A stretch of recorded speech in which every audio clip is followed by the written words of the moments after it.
Have you ever noticed that everything Donald Trump touches turns to a big pile of steaming shit? It doesn't matter if we're talking about the economy, foreign policy, domestic policy, even something so simple as manners.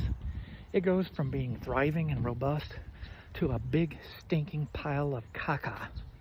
Hello guys, welcome once again to the channel. I hope wherever you're watching, you're having a great time. White Americans are regretting. And what do they regret? They regret not listening to black Americans. Blacks came out and told them that Trump is not going to fulfill what you want to be fulfilled. He's not going to do things the way you want them to be done. And to a greater extent, even his policies don't seem ready to address the challenges that Americans are facing. But what did whites do? They closed their ears. They didn't want to listen to anything that black people are telling them. And that has led to the regrets that we are currently seeing. Many of them have come online making videos about how Trump is the worst president that has ever existed, about why they should have listened to black people in the first place. You know, in our culture, we say that once milk is spilled, it can't be taken back. And that is the challenge that Americans are currently facing. No matter how many No King's Day protests that they go through, they will never depose Trump from being the president, and therefore they will have to suffer the consequences of electing Trump until the end of his term. And many policies that he's implementing might end up also affecting them negatively throughout this time. I came across some clips of these Americans complaining, and I want you to take a listen to the regrets they have for not listening to black people. Let's watch this, come back, and I'll share my commentaries in the end. So it's make Argentina great again. It's make Israel better. It's anything but America first. And now he's going to take away food stamps the whole month of November. And let me tell you what, 1 out of every 5 people that are on food stamps are veterans. They have fought for this country, and President Trump is punishing poor people for the No Kings rally. That's what he's doing. See, President Trump doesn't want to be president anymore. He wants to be the king. He's already established everything that he has to do. And look, you've seen what them young Republicans were writing, and you've seen that guy come out and say, well, this is just what all Republicans do and say behind the scenes. It's no big deal. This is how we all feel. They're all racist, male chauvinist, pedophiles, and now they want us to accept that. Look, President Trump's ratings are dropping like the rent on a burning building. He doesn't care that you don't agree with what he's doing. He's just going to start punishing the poorest of us all. And that's making America great. Living in America right now feels like a punishment. You wake up already behind, you go to work just to stay broke, and you watch the cost of everything rise while your paycheck doesn't move an inch. Groceries are a luxury, rent is robbery, healthcare is a joke, and somehow we're the ones blamed for not budgeting better. People are working 2-3 jobs and still choosing between food or gas. Families are crammed into apartments because buying a house became a fantasy. You can't afford to get sick. You can't afford to rest. You can't afford to exist. But they keep telling us the economy is strong. Strong for who? Because it sure as hell isn't the people doing the work. We're out here treading water while billionaires build rockets, politicians trade stocks, and corporations raise prices just because they can. We were promised opportunity. We got survival. And what makes this worse is watching people blame themselves. Like somehow you failed because you can't afford a 1-bedroom anymore. Like you didn't do enough when the truth is the math just stopped adding up years ago. They told us to work harder, but never told us they'd change the finish line. This isn't a country full of lazy people. It's a country full of exhausted ones. Simple as that. I'm really starting to think that Trump is purposely trying to destroy the U.S. economy and get America to collapse the way the USSR did, so that him and his billionaire buddies can buy everything up for pennies on the dollar and turn us into a full-blown oligarchy the way Russia did after the USSR collapsed. That's the only thing that makes sense in my brain, because everything that he is doing is isolating America from its allies. He is destroying trade on the world stage with us and all of the people we do trade with. I mean, China's putting exports on restrictions on all of their rare earth exports at this point. There's literally nothing that he's done since he took office that is good for the American people or the American economy. Everything that he has done has been for billionaires and has been at the detriment of the U.S. as a country. Like, our entire workforce is being decimated now as he is sending a whole bunch of people out of the country who used to do jobs like construction and farming. So we're going to have a food shortage because there's not enough people picking the food. We're going to have a worse housing problem because there's not enough people building the houses. And it literally seems like everything that he is doing is just designed to destroy this country. And yet the MAGA people are still licking his boots. It's wild. I'm at the point in my life where I feel like if this is not fucking rock bottom, I don't know what is. Because I told my director, I told everyone my situation. I have 6 days to figure out a second job, and then the job that I have now just cut me back to part-time. I have 3 kids. I'm about to be fucking homeless. And I don't know what to do. Like, I told them my situation, and they basically were like, let's kick this bitch while she's down. So now it looks like I'm going to be finding 2 jobs instead of just having to find another one. I feel like this is never going to get better. I fucking hate being an adult, and never in my life have I struggled this fucking bad, and this is the most money that I've ever made. This isn't me trying to fearmonger, this is just me trying to prepare you. The US economy right now is like a Jenga tower with 18 fucking pieces missing. We are one piece pulled out away from everything just toppling down. AI was responsible for 40% of US GDP growth this past year and 80% of US stock growth. And the manufacturing industry has contracted for 7 consecutive months, while every other economic indicator is saying this is as bad as things have been since 2009. Now, when you have a sentence that says the economy is as bad as it's been since 2009, you are fucked. So again, this is not me fear-mongering, this is just me preparing you. Our economy is in a very bad place. If you have a job, hold on to it with everything you have. America is falling behind. When an authoritarian regime attacks academia, science, news reporters, free speech, students, the best and the brightest leave. The same thing happened in Germany, in Russia, in Greece, and it's happening here. And this hurts the country because all of the talent is going elsewhere to help another country. Bankruptcies are skyrocketing. Right now, more trucking companies are going bankrupt, more restaurants. Farm bankruptcies are up 35% higher than 2024. Hi, today is your update in the economy. It's October 12th, 2025. We are day 12 of the government shutdown. Our economy is collapsing every single day. Look at this. Airports are a disaster. Last time we had government shutdown in 2018, we lost $3 billion every week in travel alone. Let's not forget about the safety. Donald Trump fires over 4,000 government workers, and now museums and all that stuff in Washington are closed. Washington has an unemployment rate of 6% before the government shutdown. Expect a catastrophic crisis in Washington. We have lost over 1 million jobs this year. Inflation is 2.9%. Groceries are up 29%. We are in a recession in 22 states. We are in a recession in construction. We are in a recession in manufacturing. The stock market tanked on Friday, dropping 900 points. Drop a comment below if you want to stay on the algorithm to get your update on the economy and the stock market on Monday, October 13th.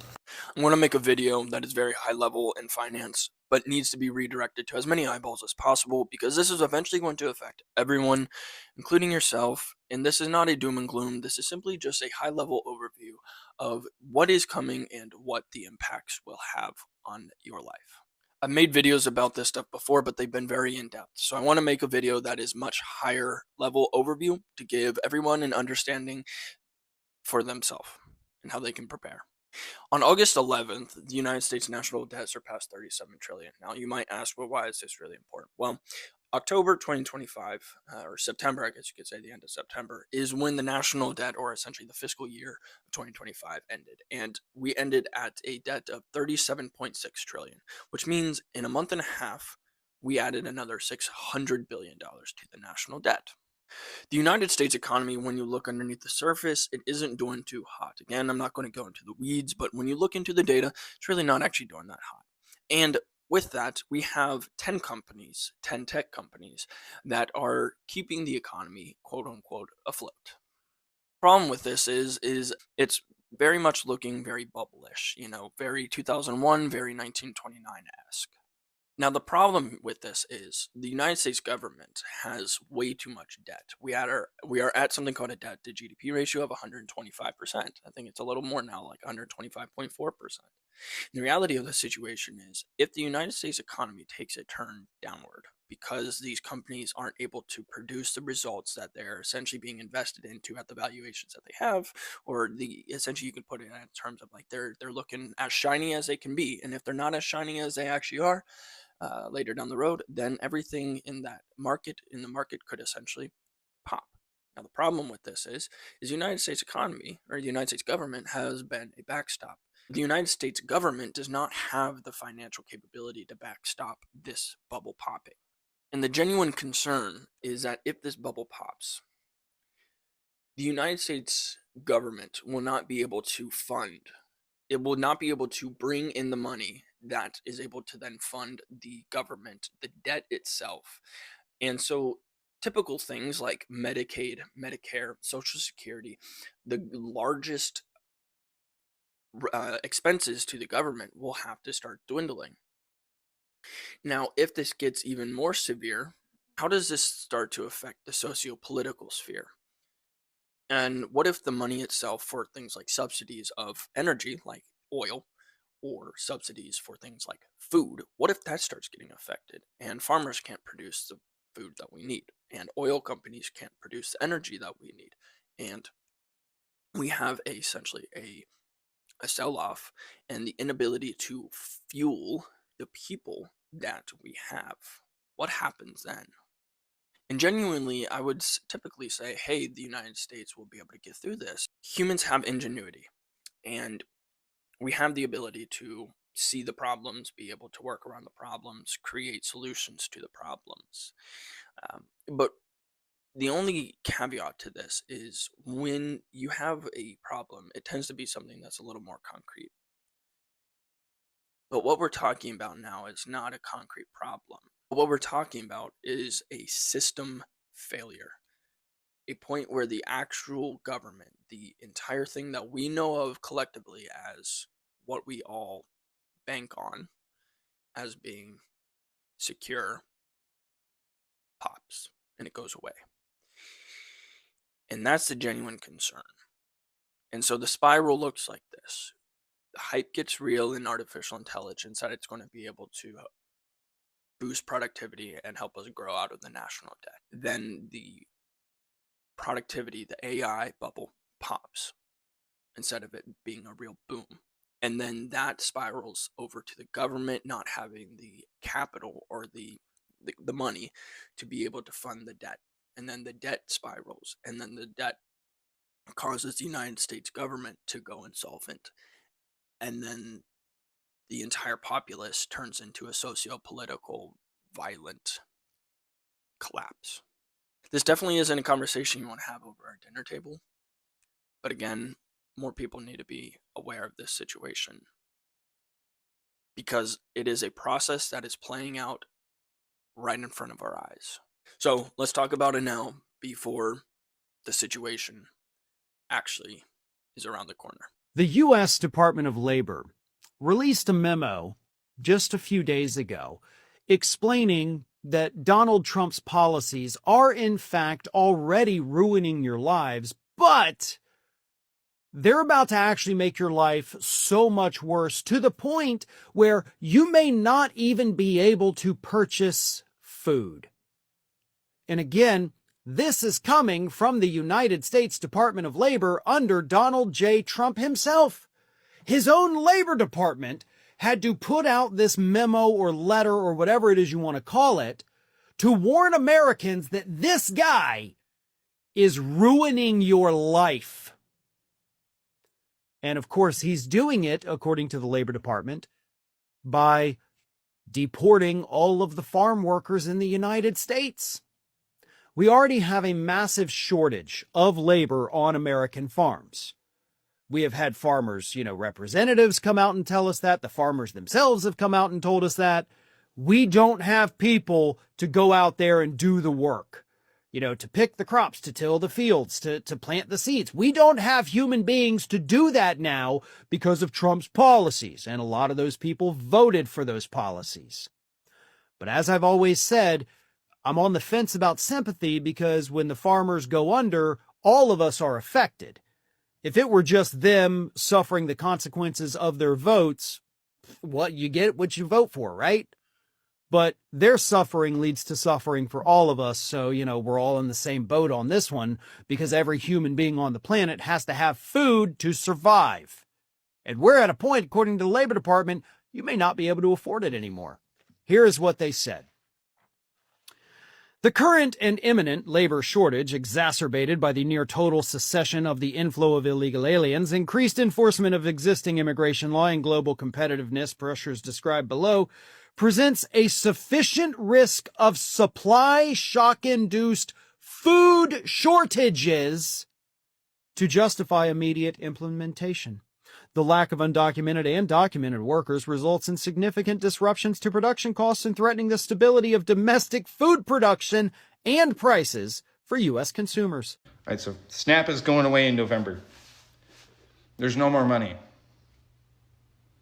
I was at No Kings yesterday and I was talking with a federal worker who runs a welfare office.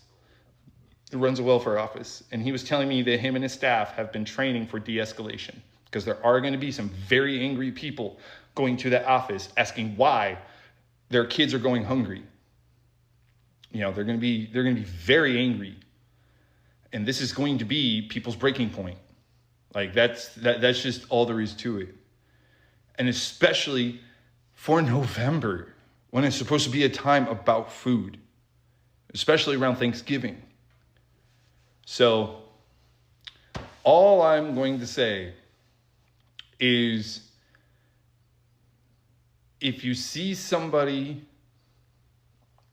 grabbing up some food, trying to run away with it, no, you didn't. You didn't see shit. If you see somebody desperately trying to get food, you did not see a damn thing. You were paying attention to your children. You got focused on the products that you were browsing. You have a hard time hearing. I'm deaf in my left ear. I can't hear very well, especially directional hearing. My directional hearing is bad. Or maybe you're having some temporary blurry vision. You didn't see shit. You saw nothing. I want us all on the same page. The reason there may not be any SNAP benefits in November is because Trump cut the budget to the USDA, which runs SNAP. Not only that, he basically gutted the emergency funding for SNAP. It went from billions of dollars to $500 million. Now, during Trumpy's first term, we had the longest shutdown in the history of this country, but SNAP benefits were never threatened. Why? Because the USDA was fully funded to include emergency measures, which paid for SNAP benefits. Now, millions of Americans may go without their SNAP benefits because of Trumpy's cuts. And remember, just a few months ago, they told us they were no longer going to report the status of hunger in this country. Because if you can't prove you're hungry, nobody's going to give a fuck. Why aren't Americans out on the streets protesting Trump's policies like they do over in Europe? Well, I'll take a shot at answering that. I'm not an expert, but I have opinions on the subject. If you're willing to listen, I'm willing to share. To begin with, I think there's a significant group of Americans who are simply apathetic. They don't care. They're willing to let the next guy handle it. They don't want to stick their necks out. There is yet another group of Americans who are simply so beaten down by the struggle of day-to-day life in this country that they don't have the energy to care. If you're a banker, if you're an attorney, if you're an engineer or an architect, a medical professional, Or if you're in one of the specialized trades like electrical or plumbing, you can make a very good life here. But if you're not, there's a good chance you're struggling. And when you come home at night after that second job, all you want to do is collapse on the couch and put your feet up. You don't want to go out marching. I think Americans tend to have a negative perception of protesters, probably stemming from the days of the Vietnam War, when college students were out in the streets clashing violently with police. Americans, despite all the braggadocio and bravado, are a fairly docile bunch of people. They do what they're told. Additionally, there can be negative consequences for protesting in this country. For example, American corporations are incredibly sensitive to how they are perceived in the public eye. If it became known that a group of their employees was out marching in the streets and waving signs, there might be negative consequences.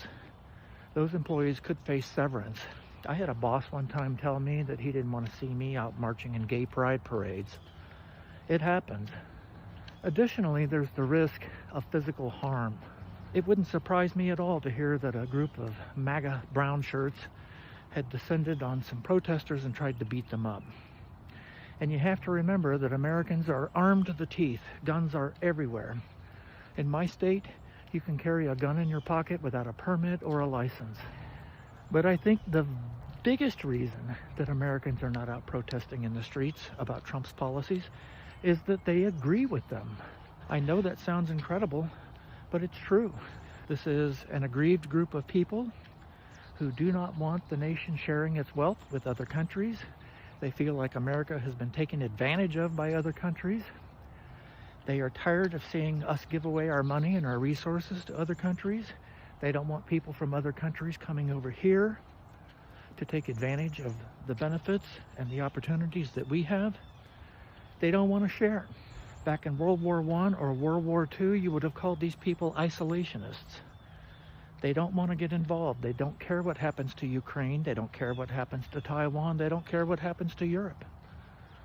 They simply want to keep everything to themselves. In order to understand the American mindset, you have to know something about the way Americans live, because it is dramatically different than the way people in Europe live.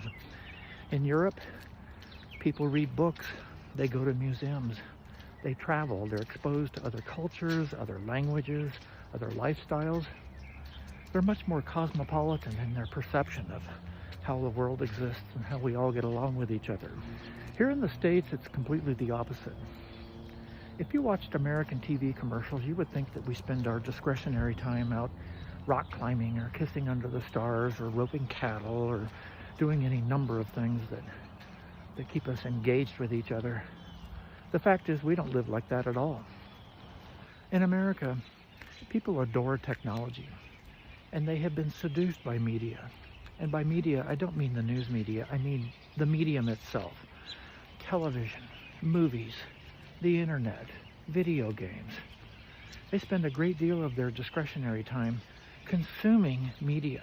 And the problem with America's fascination with technology and its adoration of media is that it can be very isolating. For instance, in America, you don't have to go to an office building to work anymore. You can work from home. You don't have to go to the grocery store or to the department store to pick up your goods. You can just have them delivered. You don't have to go out to a restaurant to enjoy a meal. Have it delivered to your house. You don't have to go to a movie theater to watch a movie. Just stream it on your computer or your TV. So Americans spend a great deal of time home alone. They are not exposed to a multiplicity of cultures or languages or experiences. They're home alone. And because this technology allows them to do it, they can curate their information sources so that they only hear the information that they want to hear. In other words, their biases are confirmed over and over and over. So in Europe, where you have large groups of people living in close proximity to each other, with a variety of cultures, a variety of languages, and a variety of worldviews, here in the United States, you tend to have people living in silos and echo chambers of confirmation bias. Is it any wonder that Americans live in such extreme conditions? There's no middle ground in this country anymore. You're either extreme left or extreme right. The middle ground has been eliminated by the technology that enables people to be alone all the time. We've basically become a nation of angry sociopaths. And that's why people don't get out and protest, because they agree with Trump is doing. Trump appeals to their confirmation bias. The country is like an open wound, and Trump is quite literally the infection that is exploiting that open wound. So if you were wondering why Americans don't protest, I think that's why. Hello guys, welcome back to the channel. Now, one thing we must remember is that during the 2024 presidential elections in the United States, most black creators came online and talked about the dangers of electing Donald Trump. They said things here and there, but it seems whites did not have any time to listen to them. And that is why currently when they are experiencing some of the worst scenarios, they are currently crying and regretting that they should have listened to Trump. In the lead up to the 2024 elections, black American leaders and voters repeatedly warned that Donald Trump's rhetoric and policies posed a direct threat to democratic norms and marginalized communities, drawing from his history of housing discrimination lawsuits, the birther conspiracy against Barack Obama, and refusal to disavow white supremacists. Many white Americans, swayed by economic promises, dismissed these cautions on partisan exaggerations as partisan exaggerations, only to now confront the reality as Trump's second term unfolds with unchecked authoritarian leanings and racial provocations like false claims about Haitian immigrants eating pets and sparked bomb threats in black neighborhoods. Trump's unwavering favoritism towards Israel has become a stark betrayal for white Americans expecting an America First agenda.